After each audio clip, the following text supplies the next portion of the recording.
The Milwaukee Bucks win the 2024 NBA Cup, and Dame Lillard is putting the NBA on notice. And we're going to talk about how much does this win change the perspective around the Milwaukee Bucks. We're also going to talk about the Lakers and who they could pursue in the NBA trade deadline, and how much realistically can the Lakers improve between now and the end of the season. Then we're also going to look at Bleacher Report's list of bold trade predictions that happen between now and the end of the season. We're getting into all that and more right after this. Welcome to the number one place for your daily basketball news and analysis, NBA Central. What's going on, basketball fans? Welcome to another episode of NBA Central, your number one spot for everything basketball related. I'm the host here, Hayes, but more importantly, you guys can follow the channel at NBA Central Show at gmail.com. But with that being said, let's go ahead and get into it for today. So the Milwaukee Bucks defeated the OKC Thunder 97-81 to win the 2024 NBA Cup championship. And this was a game in which Giannis Antetokounmpo scored 26 points. Dame Lillard scored 23 points. And after the game, Dame Lillard said this: everybody did their job. We defended, we played well from the start of the game all the way through the finish. I think it just showed how what we've been building, and I think it all came out in our biggest game to this point.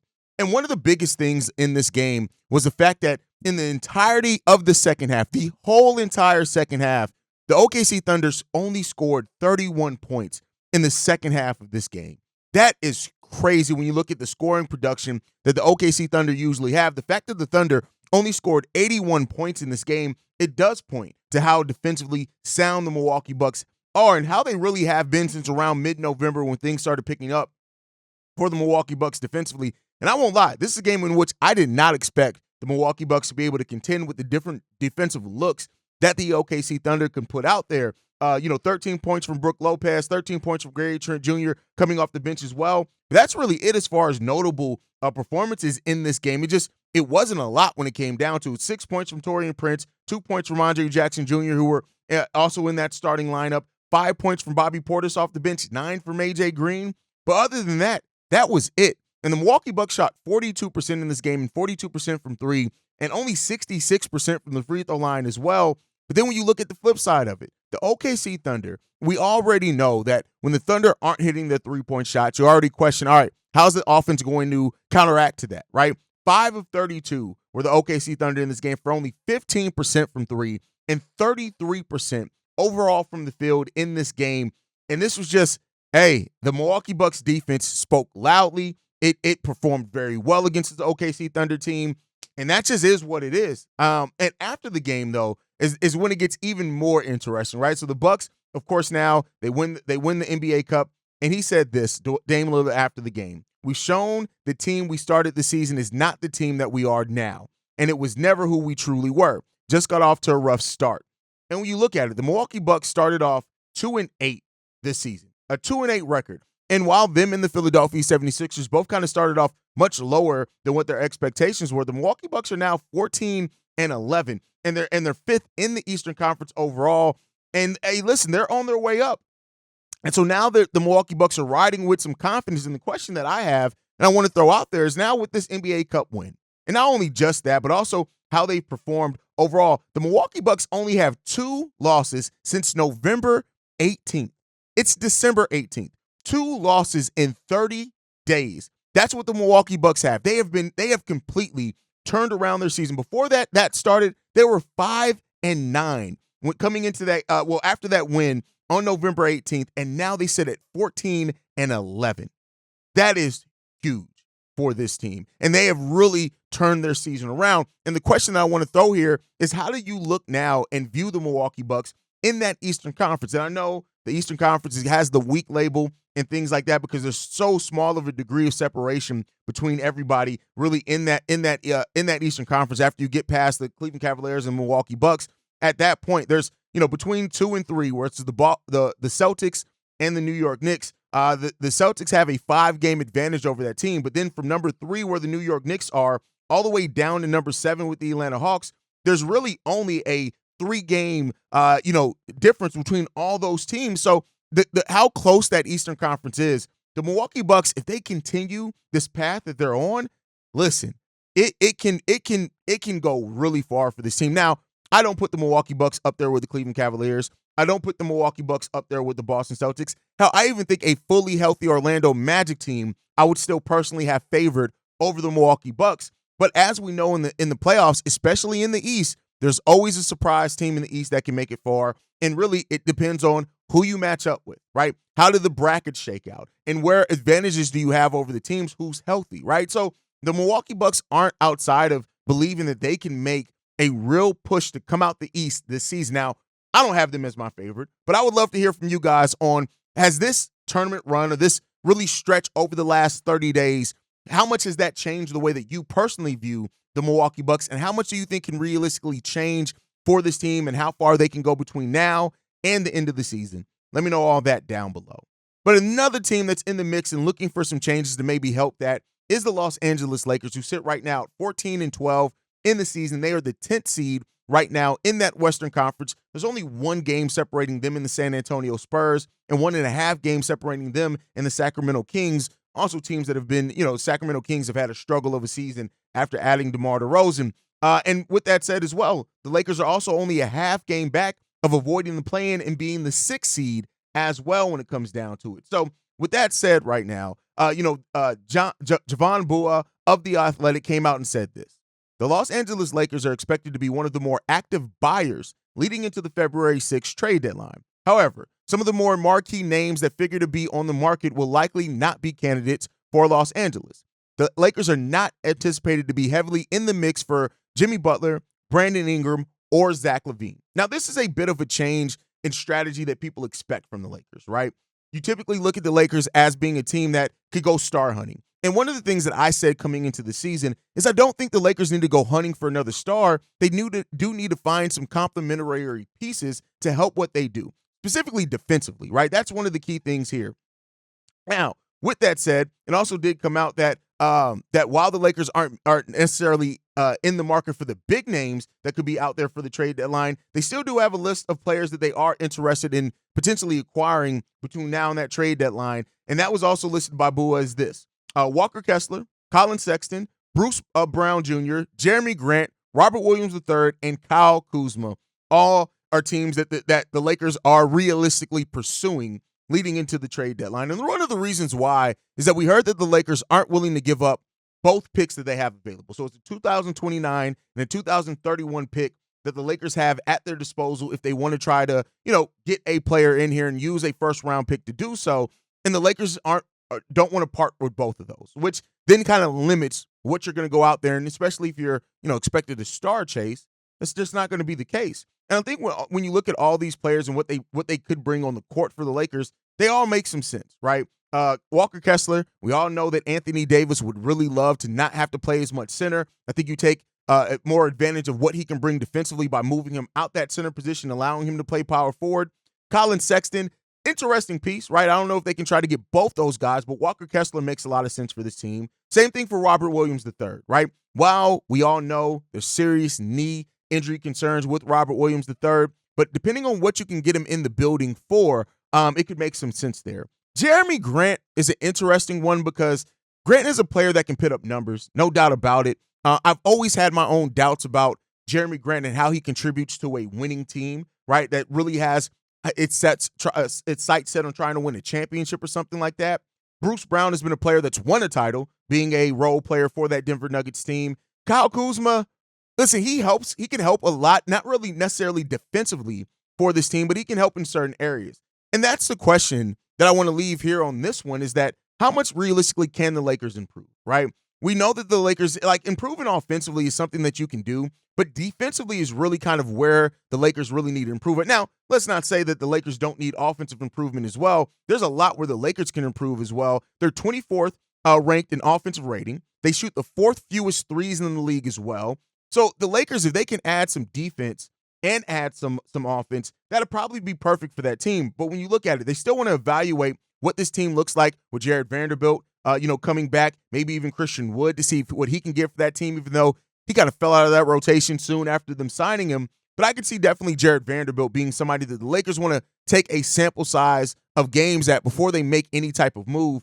So it seems like the Lakers right now, per this athletic report, are looking more likely to make a move in January or early February, later in January or early February than they are pressing to make something right now. So get a couple of more weeks of evaluation for the Lakers. It seems like what they want to do.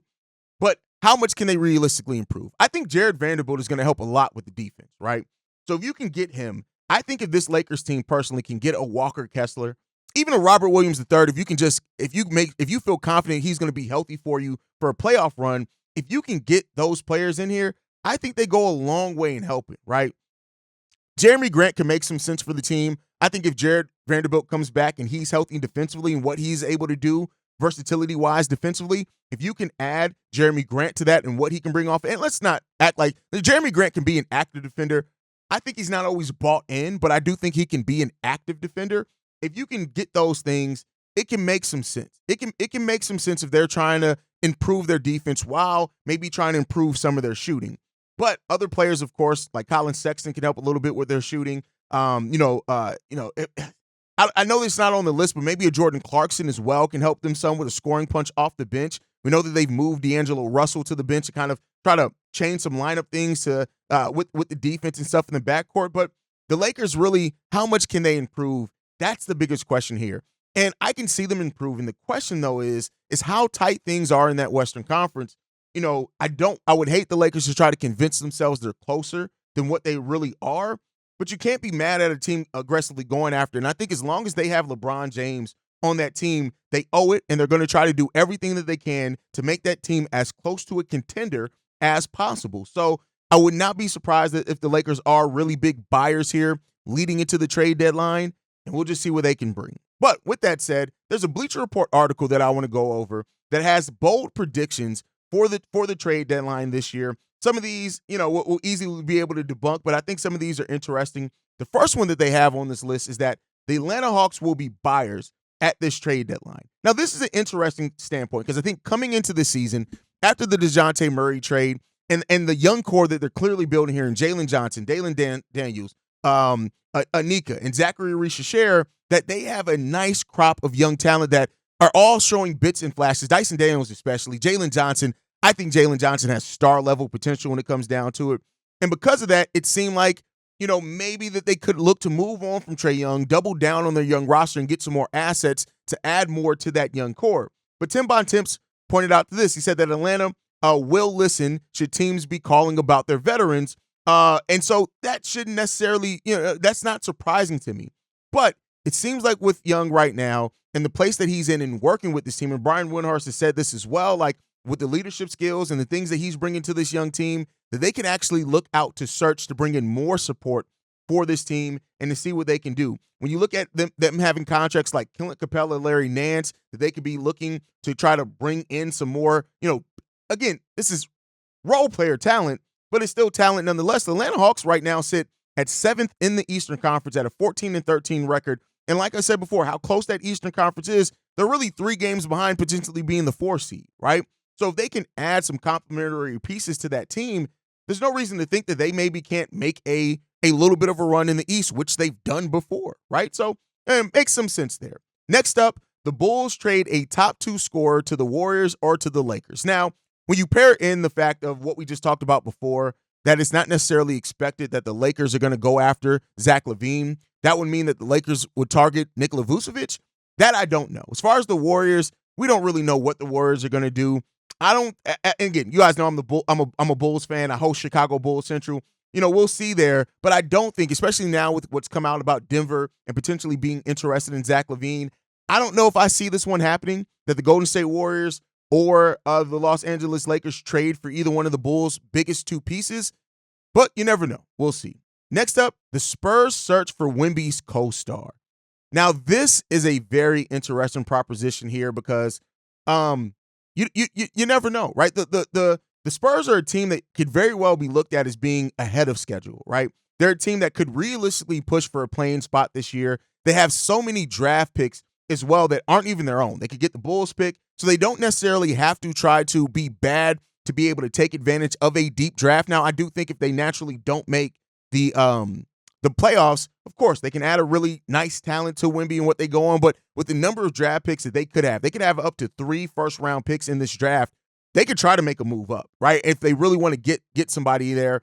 And I think that the Spurs could be an interesting team to watch because they could make a move that could make sense for them to try to go ahead and get that playoff experience for the San Antonio Spurs. I think the Spurs right now are a team that they benefit either way. If they make the playoffs, they get some playoff experience, great. If they don't make the playoffs, they get the picks, they get to add young talent, great, right? I think either way, that's good. I know a lot of people value getting that playoff experience, and that's a great point as well. And I wouldn't be mad if the Spurs do that, but the Spurs being interested to watch out for something there to see if they make a move to try to get Wemby's long-term pairing there. Now, Castle been playing really good for that team, really good young piece that they can continue to build around, as well as with Sohan.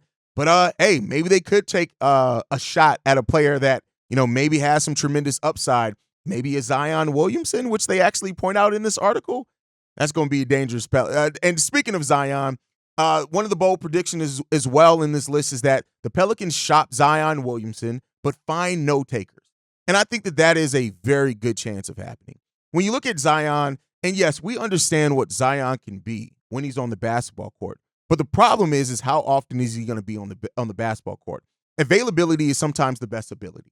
And with Zion, especially with the provisions that he has in his contract, I think that it just shows and points out the fact that the Pelicans did not believe that Zion was going to be able to stay healthy. It points to that, right? The fact that every year he has a non-guaranteed date in there to where they can get off that contract with no repercussions, that is something that shows that the Pelicans just knew. They foresaw this coming. Now, one thing that could be said is that would that actually be something that other teams are actually interested in? The fact that you can add a player like Zion Williamson, and then if it doesn't work out, if you ever get to the point in the life of this contract that it just isn't worth it for you, you can get off that money, right? Does that make it more attractive or does that make it less attractive? That's the question that the Pelicans are going to find out here if they try to actively shop Zion Williamson, which sounds like they're open to listening to offers, but not necessarily shopping him hard. Those are two very different things.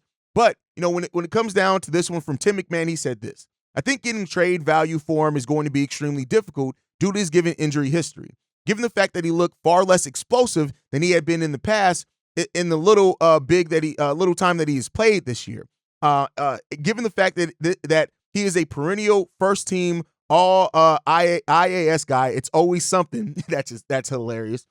Something with him, and very rarely it's involving anything to do with basketball. And so that's something that the market is really going to try to dictate when it comes to Zion Williamson. I don't know what is going to happen. If Zion could just stay healthy, he can be an elite player in this league. The question is is he ever going to be able to stay healthy? That's the biggest question here. And as the Pelicans look to move forward and probably close that door on the Zion era, and this is the year to do so, as if they don't make the playoffs, they get their pick outright, this may be the year where they finally decide to pivot off Zion. And if they do, I think it's the best time to do so. All right, last bold prediction in this one is that multiple All-Stars are moved. Now, this is an interesting one because we just heard not too long ago from Tim Bontemps. He said that several sources told ESPN in recent weeks they aren't sure any players making more than low $20 million range will be traded this season.